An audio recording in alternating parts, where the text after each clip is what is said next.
Assalamualaikum warahmatullahi wabarakatuh. Kenalkan, nama saya Bila Lestari, nomor absen 10. Perkenalkan, nama saya Fihadir Dwika Renata, absen nomor 16. Kami akan menjelaskan mengenai perlawanan terhadap kolonialisme dan imperialisme, yaitu Perang Diponegoro. Artian Perang Diponegoro.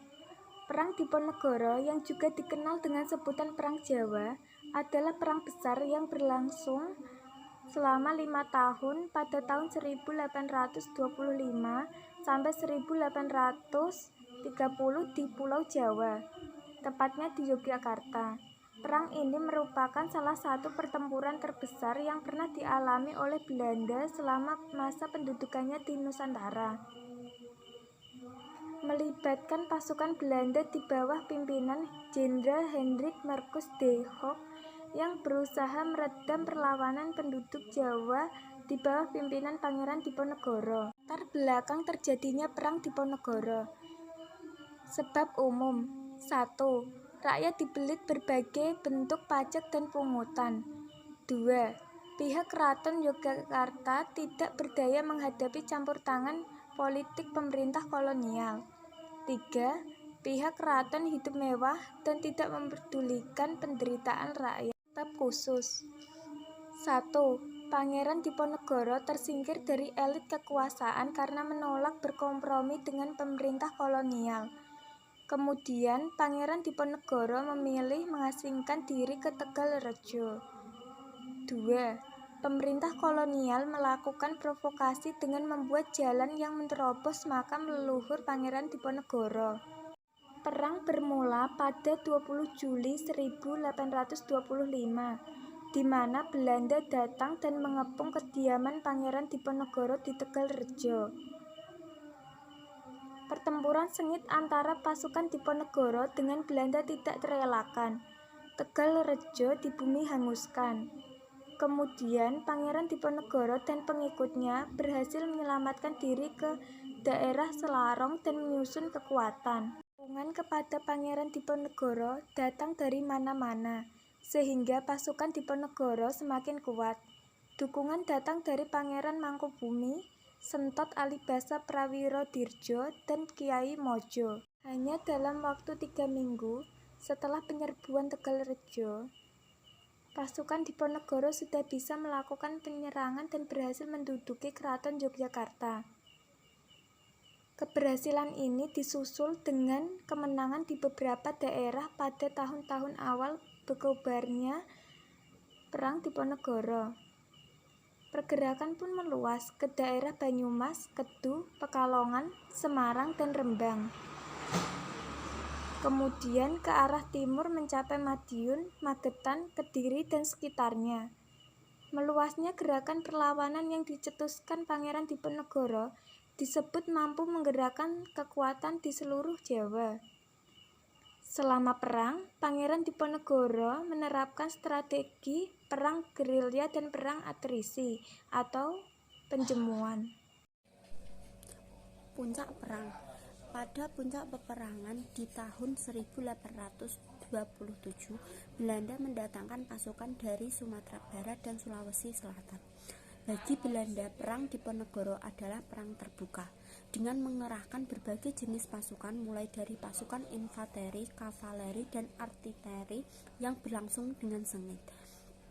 Untuk mengatasi perlawanan Diponegoro tersebut, Jenderal Van der Capellet menugaskan Marcus den Kok untuk menjalankan strategi benteng stelsel, yaitu mendirikan benteng di setiap tempat yang dikuasainya.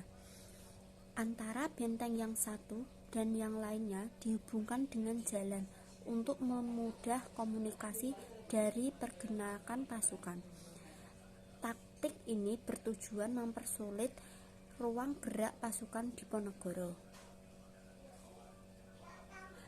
Pada tahun 1829, Kiai Mojo ditangkap menyusul kemudian Pangeran Mangkubumi dan Alibasa Sentot Prawirodidjo menyerahkan diri kepada Belanda. Pada 16 Februari 1830, memperhatikan posisi yang lemah, akhirnya Pangeran Diponegoro setuju untuk bertemu dengan utusan Jenderal Hancock, yakni Kolonel Jean-Baptiste Clarence, pada 20 Februari 1830. Pertemuan antara kedua belah pihak tidak menghasilkan kesepakatan dan Pangeran Diponegoro menyatakan ingin bertemu langsung dengan Jenderal Hancock. Walaupun pertemuan dengan Jenderal Hancock terjadi beberapa kali, namun mata-mata yang ditanamkan di Kesatuan Diponegoro melaporkan bahwa Pangeran Diponegoro tetap bersikeras mendapatkan pengakuan Belanda sebagai Sultan bagian selatan Jawa. Akhirnya, pada 25 Maret 1830, Jenderal Hancock memerintah Letna Kolonel Louis Duperon dan Mayor Van Michel untuk mempersiapkan perlengkapan militer dan merencanakan penangkapan Diponegoro. Pada tanggal 28 Maret 1830, Jenderal Hancock berhasil menjepit pasukan Diponegoro di Magelang. Pada akhirnya, setelah pengkhianatan tersebut, Pangeran Diponegoro menyatakan bersedia menyerahkan diri dengan syarat sisa pengikutannya dilepaskan. Kekalahan Pangeran. Penyerahan diri Pangeran Diponegoro pun menandai berakhirnya Perang Diponegoro atau Perang Jawa pada tahun 1830. Setelah ditangkap di Magelang, Pangeran Diponegoro sempat diasingkan di gedung Karesidenan Semarang yang berada di Ungaran, sebelum dibawa ke Batavia pada 5 April 1830 dengan menggunakan kapal Polyuk. Pangeran Diponegoro tiba di Batavia pada 11 April 1830 dan ditawan di Stadionus atau Gedung Museum Fathahillah. Dari Batavia, Pangeran Diponegoro kemudian dipindahkan ke Manado pada 30 April 1830 dan tiba pada 30 Mei 1830 untuk kemudian ditawan di Benteng Nieuw Amsterdam. Pada 1834, Pangeran Diponegoro dipindah ke Makassar dan terus diasingkan hingga wafat di Benteng Rotterdam pada 8 Januari 1855. Dampak perang. 1. Menelan korban tewas sebanyak 200.000 jiwa penduduk Jawa. 2. Menelan korban tewas di pihak Belanda berjumlah 8.000 tentara Belanda dan 7.000 serdadu pribumi. 3.